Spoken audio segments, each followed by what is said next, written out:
Good afternoon, all. CamelbackTrading.org coming to you this Friday afternoon, September 2nd. We are looking at Window Trader's market profile of the ES and the SPY. And I'll tell you what, we said that we can get some volatility because not a lot of traders around. But I am shocked. I am pretty shocked at what transpired this afternoon. Stayed out of trouble, had a good day. It's one thing, I understand when short covering makes a market weaker. Nobody knows that better than I do. However, it was yesterday, KL&M. It was the gap higher today. Spent about 5-6 time frames up there. It's one thing to pull back, but I did not expect the floor to drop out of this. Now, I know we got rejected at the 50 or close to it. SPY actually got above it. ES actually did not fill that set of single prints from the other day. SPY did. But still, I can understand pulling back from it, but to get rejected to the point of almost taking out yesterday's low and closing with a trend day down really is surprising. Incredible range, over $11. At one point, it didn't look like the week was going to be that bad after being down almost $17 last week. We're down over $13 now this week. So very, very disappointing. Volume is going to probably be between 90 and 100 million when all is said and done now with the after hours.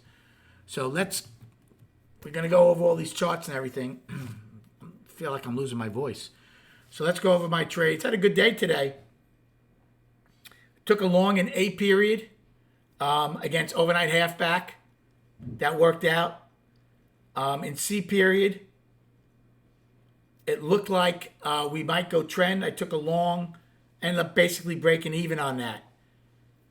Well, we weren't getting tempo. And I said to the room, look, this could be the type of day where they put in all their energy in the first 2 hours. And then that's really basically all we get as people leave for the 3-day weekend. And it looked like that was what was going to happen, right? So I took a short in D period because there's no tempo. I took a short in E period because there's no tempo. So I was comfortable. Taking shorts there. Then I was looking for an afternoon pullback, but before that happened, I even took a short in F because I'm like, they're failing up here. Looks like they're going to give up the one-time frame, and I took a short. Boy, oh boy, I should have held on to that short. It was a decent trade, but then I got out of it because I was looking for the afternoon pullback. Buyers had everything going at that point, right? They had the gap. They had overnight high. They had IB high. They had indices. They had a higher POC. We were 6 for 6 wide up there. I thought for sure it'd be nice to get long on a pullback and go back to POC. Now, I did take a long in F and G after that short in F. And I made money. Believe it, in F, I started it. Actually, it wasn't. Oh, no. First, yeah. So F period, took a 2 lot. I was looking at halfback and value low at the time. Well, it got below that, added a 6 lot, and it popped up 5 points for me where I took them all off. Thank goodness. Then G flushed. I'm like, well, are we going to go trend? I'm like, I don't think we might go trend. I took a small long in G. I also got paid on that. That one was only about a point or two. And then I was like, you know what? We filled the gap. We got to the base of the price probe. I'm like, something's changing here. So I said, okay, I'm not going to do that. So I shorted H. I actually shorted H twice because we had single prints. Did well there. Then I did take one long in H when I thought, are we going to get acceptance into the lower distribution? So the first time I took a long against it, made a couple of points on it, not much, and that was it. Actually, my only loss of the day was an I. I took a short and then started rallying. I'm like, I'm not going to start giving money back, took it off, and then lo and behold, it came back in. So then in J period, I scalped 2 more shorts. So I had a really good day. Now, after that short in J, the 2 shorts, J, K, and L basically traded sideways in between the 2 distributions. And then M just wrecked them. And then it wrecked the shorts also down there because they got close to the day's low yesterday and then ripped higher. So it was a good day. I told the room, I went pretty neutral as far as what the market was going to do after G and H did that. I'm like, I didn't expect this. We've read the market very, very well recently. So I said I was kind of neutral. But once we had single prints, I'm like, okay, I don't mind scalping shorts. Now, so SPY and ES end up with 2 sets of single prints and a price probe. Qs and NQ, 2 sets of single prints and a price probe. Russell has no single prints. No trend day, but they did price probe also. And we'll be going over all those charts. Destinations real quick, upside. Price probe, L's low, 392.05 in SPY. Single prints, 394.45 to 395.81, so they're rather large. Next set, 396.57 to 397.02. And then today's high of 401.56. For the downside, 390.33. Today's low, 390.04. Weekly low. 389.95 weekly low. Remember, we never got that weekly low the way ES did. And then 388.79 afternoon pullback low from July 19th. For the ES, upside,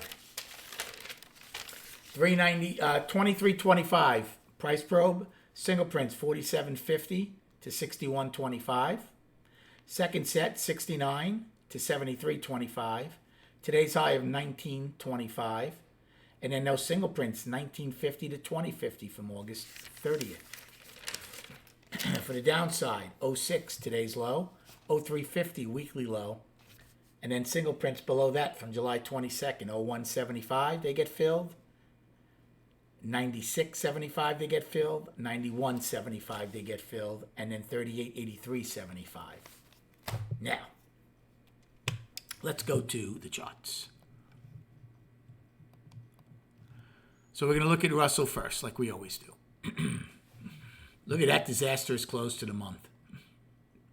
Russell is now in balance on the monthly. Okay?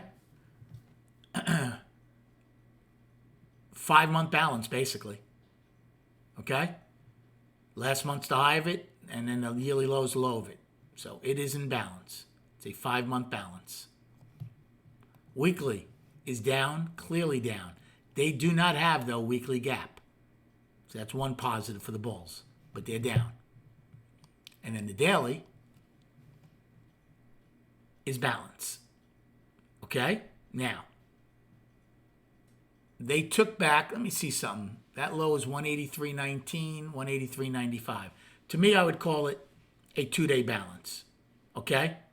Because they really didn't get into Wednesday's range. So it's a 2-day balance. Right? Markets don't go bear bull. So we're in balance. If we come out of today's to the downside, you're back to bear. Right? It would be bear, balance, back to bear. If we come out of it to the upside, it'd be up. So the monthly is balanced, the weekly is down, the daily is balanced, and got rejected at the 50. Triple Qs. Monthly. Balance. It's a 5-month balance. These are some large balances, so the longer time frame is going to take a while to figure out what's going to happen. Weekly is down, firmly down. And do they still have their weekly gap? I thought they do. Wait a second. That low that week was 322.08. Yes, they do. They still have their weekly gap. So triple Qs are down, and they have a weekly gap to deal with on the weekly. And the daily is balance. Now, again, this would be a 3-day balance to me. I would incorporate Wednesday, Thursday, Friday. So Wednesday's the top of the balance because they got into Wednesday's range pretty good. Okay? So Wednesday's the top of it. Yesterday's the bottom of it. And again, didn't even see the 50 today. Look at the way the 20's curling, by the way. This is a very disappointing day for bulls. Now, I know it's short covering, but they did a good thing by taking out yesterday's high and coming into balance. But just very disappointing. Here's the monthly on SPY and ES. Balance. It's a $70 balance. Okay? Last month is the high of it. June is the low of it. Weekly, firmly down with the gap being my main focus. And we're below that trend line. Look at that. At one point today, we were right at it. Just amazing. And then the daily is a 3-day balance. Now, even though it's incorporating, well, we didn't take out yesterday's low, but today is almost the whole 3-day balance, right? We took out Wednesday's high by a little bit, 32 cents. We almost took out yesterday's low, but it's firmly a 3-day balance. rejected at the 50, curling over. SPY down $4.18. I always use that number in my room. That was my old address growing up in Brooklyn. I'm going to have to play that number, down 418. Anyway, we have 90, let's see the volume already. Oh, look at that. We have 98 million on the tape already with 4 hours of trading left in the after hours. So I would expect the volume to have been decent for $11 range, and it's going to turn out to be decent as it's going to be 100 million shares. Have a safe weekend. Enjoy yourselves. Thanks for the likes and subscribing. Come check us out at camelbacktrading.org. I'm going to have some membership fees talk next week, as probably in the new year I'm going to be raising them. So anybody who joins over the next quarter will still get that $30 a month. So please keep that in mind. Have a great weekend, and we'll speak prior to the opening on Tuesday. I will not be here Tuesday. There will be no videos. I won't be here Monday. There will be no videos on Monday.